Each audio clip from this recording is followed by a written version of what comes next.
all, welcome back to our newspaper analysis session. January 30th ஓட இம்பார்ட்டண்ட்டான newses பார்க்கலாம். First பாருங்க, கேடவர் அப்படின்னு சொல்லி கொடுத்துருக்காங்க. இந்த வேர்டுக்கு என்ன மீனிங் அப்படின்னா டெட் பாடி அப்படின்னு சொல்லி அர்த்தம். ஸோ கேடவர் அப்படின்னா டெட் பாடி.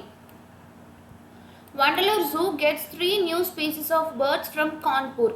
அதாவது Arignar Anna zoological park from வண்டலூருக்கு வந்து என்ன கொடுத்துருக்காங்கன்னா a pair of Egyptian vultures and 3 Himalayan griffons and 5 molted wood wolves வந்து என்ன பண்ணியிருக்கிறாங்க, ப்ரொவைட் பண்ணியிருக்கிறாங்க. எங்கே இருந்து அப்படின்னா Kanpur zoological park which is situated in Uttar Pradesh. ஓகேவா, எது மூலமாக அப்படின்னா அனிமல் எக்ஸ்சேஞ்ச் ப்ரோக்ராம் மூலமாக இதை வந்து ப்ரொவைட் பண்ணியிருக்காங்க.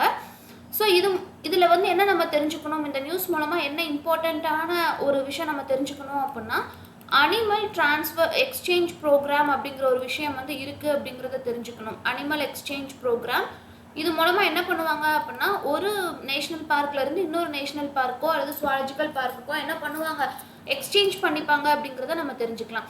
அது மட்டும் இல்லாமல் கான்பூர் ஜுவாலஜிக்கல் பார்க் எங்கே இருக்குது அப்படின்னா கான்பூர் உத்தரப்பிரதேஷ் அப்படிங்கிறதையும் நம்ம தெரிஞ்சுக்கலாம். ஓகேவா,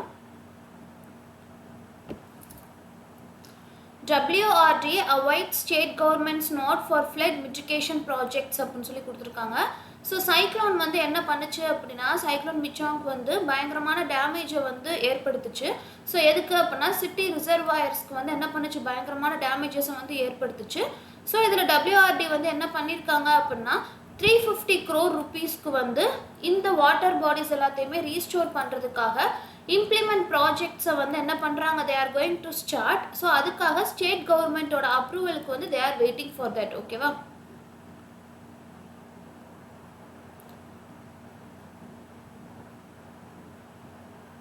AAI plans to build 11 rapid exit taxiways at airport at a cost of 400 crore rupees அப்படின்னு சொல்லி கொடுத்துருக்காங்க. ஸோ இது மூலமாக என்ன ஆகும் அப்படின்னா ஃபியூவல் கன்சம்ஷன் ரெடியூஸ் ஆகும். அது மட்டும் இல்லாமல் கன்ஜங்ஷன் ஏர் சைட் கன்ஜங்ஷன் வந்து ரெடியூஸ் ஆகும். ஓகேவா, ஸோ இது மூலமாக இந்த நியூ ஃபெசிலிட்டி வந்து வேறு எதுக்கெல்லாம் ஹெல்ப்ஃபுல்லாக இருக்கும் அப்படின்னா runway occupancy time of the ஏர்க்ராஃப்டை ரெடியூஸ் பண்ணுறதுக்கு ரொம்பவே ஹெல்ப்ஃபுல்லாக இருக்கும். ஸோ என்ன பண்ண போகிறாங்கன்னா ஏர்போர்ட் அத்தாரிட்டி ஆஃப் இந்தியா வந்து ஒரு பயங்கரமான ப்ராஜெக்டை வந்து இம்ப்ளிமெண்ட் பண்ணுறதுக்கு ரெடியாக இருக்காங்க. ஓகேவா, at the cost of 400 crore rupees.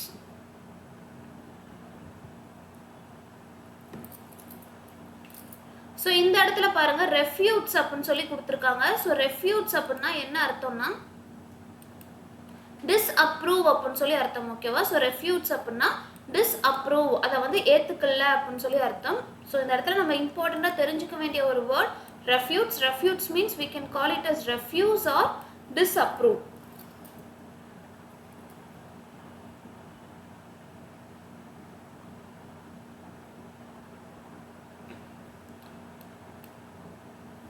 So இந்த இடத்துல பாருங்கள் early nutrition impacts cognitive development அப்படின்னு சொல்லி கொடுத்துருக்காங்க. ஸோ என்ன அப்படின்னா அந்த வளர்ச்சி கம்மியாக இருப்பாங்க இல்லையா, ஸோ அந்த ஸ்டன்னிங் அந்த மாதிரியான டிசீஸ் இருக்கிற குழந்தைங்களுக்கு வந்து என்ன ஆகும் அப்படின்னா அது வந்து ஹைட்டை மட்டும் அஃபெக்ட் பண்ணுறது கிடையாது, இந்த ஓவரால் டெவலப்மெண்ட் ஆஃப் த சைல்டையும் என்ன பண்ணும் அப்படின்னா பயங்கரமாக அஃபெக்ட் பண்ணும். அவங்களோட டெவலப்மெண்ட்டை வந்து நெகட்டிவாக இம்பேக்ட் பண்ணும் அப்படின்னு சொல்லி கொடுத்துருக்காங்க at the very first age of 5லேருந்தே. ஓகேவா, ஸோ ரொம்ப குழந்தையாக இருக்கும் போதுலேருந்தே என்ன ஆகும் அப்படின்னா இந்த மாதிரி ஸ்டன்னிங் அப்படிங்கிற ஒரு விஷயம் வந்து ஹைட்டை மட்டும் அஃபெக்ட் பண்ணாமல் அவங்களோட என்டையர் டெவலப்மெண்ட் ஆஃப் த சைல்டையுமே என்ன செய்யும், அஃபெக்ட் பண்ணும் அப்படின்னு சொல்லி கொடுத்துருக்காங்க. ஓகேவா, ஸோ அந்த ரிசர்ச் பண்ணி பார்த்ததுல என்னென்ன சேலஞ்சஸ் எல்லாம் வந்துச்சு, பர்டிகுலராக இந்த ஒரு ப்ராப்ளம் எங்கே தான் இருக்குது அப்படின்னா லோ அண்ட் மிடில் இன்கம் கண்ட்ரீஸில் மட்டும்தான் இருக்குது அப்படிங்கிற மாதிரி சொல்கிறாங்க. ஸோ எஜுகேஷனல் அச்சீவ்மெண்ட்ஸும் அங்கே எங்கே எப்படி இருக்குது, ரொம்பவே கம்மியாக இருக்குது அப்படின்னு சொல்லியிருக்காங்க. ஓகேவா, ஸோ அவங்க என்ன பண்ணுறாங்க அப்படின்னா எஜுகேஷனல் இன்வெஸ்ட்மெண்ட்டுமே எப்படி இருக்காங்க, ரொம்பவே கம்மியாக இருக்குது. இன்வெஸ்ட்மெண்ட் கம்மியாக இருக்கிறதுனால ஆப்வியஸ்லி எஜுகேஷனல் அவுட்புட்டும் அங்கே எப்படி தான் இருக்கும், ரொம்பவே கம்மியாக தான் இருக்கும் அப்படின்னு சொல்லியிருக்காங்க.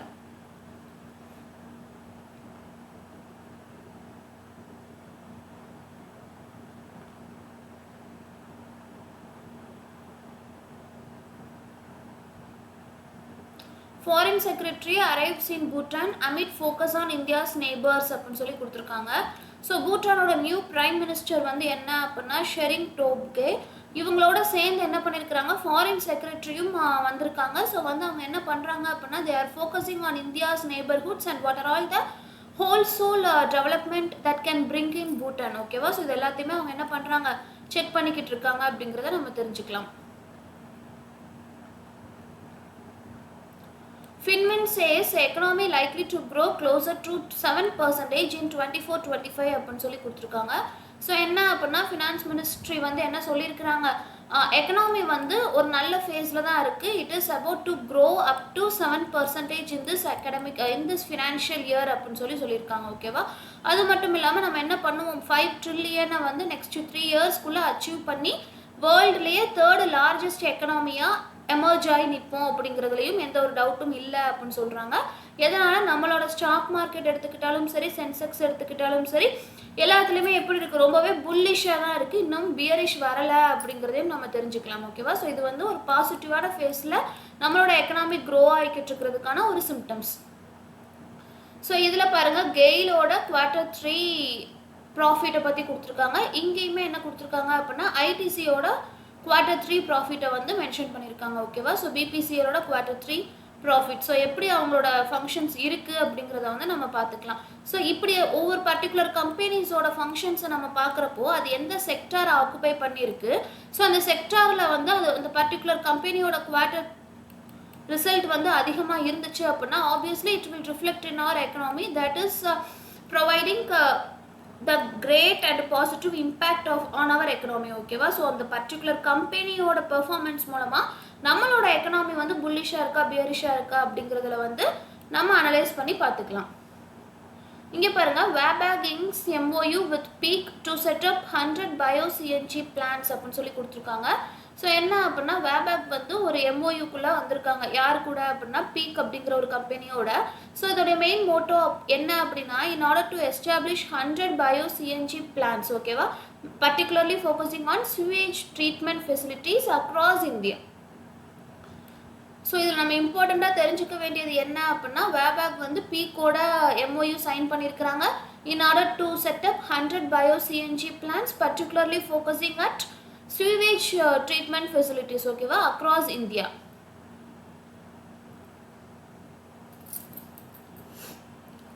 ஸோ இந்த இடத்துல என்ன கொடுத்துருக்காங்க அப்படின்னா கோவா வந்து is really famous for it's fun loving culture. ஓகேவா? அது மட்டும் இல்லாமல் அதோடைய பீச்சஸ். ஸோ இதெல்லாம் இருக்கிறப்போ அந்த ஸ்டேட் வந்து என்ன பண்ணும் அப்படின்னா டூரிசமில் வந்து ரெவன்யூவை வந்து கலெக்ட் பண்ணிக்கிட்டு இருக்கு, டூரிசம் ஃபோக்கஸ்டாக இருக்குது. ஸோ அப்படிப்பட்ட கோவா அப்படிங்கிற ஒரு ஸ்டேட்டை என்ன பண்ண போகிறாங்க அப்படின்னா லாஜிஸ்டிக்ஸ் ஹப்பாக சேஞ்ச் பண்ணுறதுக்கு they are going to taking the steps. ஓகேவா? என்ன அப்படின்னா இண்டஸ்ட்ரி டெஸ்டினேஷனாக கோவாவை சேஞ்ச் பண்ணுறதுக்கு சீஃப் மினிஸ்டர் பிரமோத் சாவத் வந்து என்ன பண்ணியிருக்கிறாங்க, நியூ இண்டஸ்ட்ரியல் பாலிசியை வந்து என்ன செஞ்சுருக்காங்க அப்படின்னா ரிலீஸ் பண்ணியிருக்காங்க. அது மூலமாக லேண்ட் அலாட்மெண்ட் ப்ரொசீஜர்ஸ் வந்து பொட்டென்ஷியல் இன்வெஸ்டர்ஸ்க்கு ரொம்பவே ஈஸியாக கிடைக்கும். கோவா அப்படின்னு சொல்லி எடுத்துக்கிட்டாலே அதோடைய மெயின் ரெவன்யூ கலெக்ஷன் எங்கேருந்து வரும் அப்படின்னா டூரிசம் செக்டாரில் இருந்து தான் வரும். ஸோ இப்போ வந்து அப்படிப்பட்ட ஒரு ஸ்டேட்டை என்ன செய்ய போகிறாங்க, அவங்க இண்டஸ்ட்ரியல் ஹப்பாக சேஞ்ச் பண்ணுறதுக்கு they are going to taking the lot of steps. அதில் ஒன்று தான் என்ன அப்படின்னா சீஃப் மினிஸ்டர் பிரமோத் சாவத் வந்து he unveiled a new industrial policy mainly focusing on potential இன்வெஸ்டர்ஸ்க்கு வந்து என்ன பண்ண போகிறாங்க, லேண்ட் அலாட்மெண்ட்டை ரொம்ப ஈஸியாக கிடைக்கிற மாதிரி பண்ண போகிறாங்க. ஸோ அது மூலமாக என்ன ஆகும் அப்படின்னா அவங்களுக்கான இண்டஸ்ட்ரி செட்டப் ப்ராசஸ் வந்து ரொம்ப குவிக்காக நடக்கிற மாதிரி இருக்கும். ஓகேவா? அது மட்டும் இல்லாமல் logistics, warehousing, IT, food processing, pharmaceuticals, biotechnology, electronics manufacturing, இது எல்லாத்தையுமே என்ன பண்ண போகிறாங்க, அந்த இடத்துல வந்து ஃபோக்கஸ் பண்ண போகிறாங்க. So investors like Ambani, Adani, Tata, Birla இவங்க எல்லாருமே என்ன பண்ண போகிறாங்க அப்படின்னா அங்கே வந்து 5-star hotel and conference hall எல்லாத்தையுமே செட் பண்ணுறதுக்கு they are going to getting ready. ஓகேவா? அது மட்டும் இல்லாமல் டெம்போ குரூப் அப்படின்னு சொல்லக்கூடிய மிகப்பெரிய இண்டஸ்ட்ரியல் ஹவுஸும் அங்கே என்ன செய்ய போகிறாங்கன்னா 200 ரூம் வச்ச 5-star ஹோட்டல் செட் பண்ணுறதுக்கு they are going to planning out. ஓகேவா? ஸோ கோவாவை வந்து டூரிசம் செக்டார் மெயினாக ஃபோக்கஸ் பண்ணி இருந்தது. இப்போ தே are going to convert the Goa into logistics hub அப்படிங்கிறத நம்ம இந்த இடத்துல தெரிஞ்சுக்கலாம்.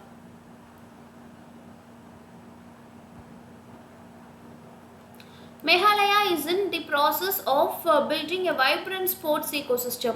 ஸோ என்ன அப்படின்னா 37th நேஷ்னல் கேம்ஸ் வந்து கோவாவில் லாஸ்ட் இயர் நடந்துச்சு. ஸோ அது வந்து எப்படி இருந்துச்சு அப்படின்னா மெகாலயாவுக்கு வந்து ஒரு மிகப்பெரிய செக் மாதிரி தான் இருந்துச்சு. ஓகேவா?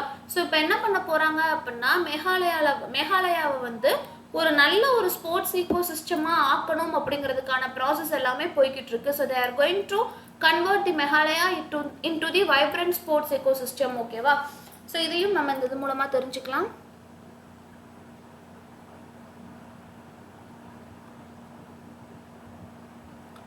இன்றைக்கி இம்பார்ட்டண்ட்டான நியூஸஸ் எல்லாமே அவ்வளோதான். இன்றைக்கி நம்ம நியூஸ் பேப்பரில் கீ பாயிண்ட்ஸ் அப்படின்னு சொல்லி தெரிஞ்சுக்கிறதுக்கு எதுவும் இல்லாமல் இருந்தாலுமே வாட் இஸ் வாட் அப்படின்னு சொல்லி தெரிஞ்சுக்கிறதுக்கு நிறையா நியூஸஸ் இருந்துச்சு. Hope the session is useful and thank you for வாட்சிங்.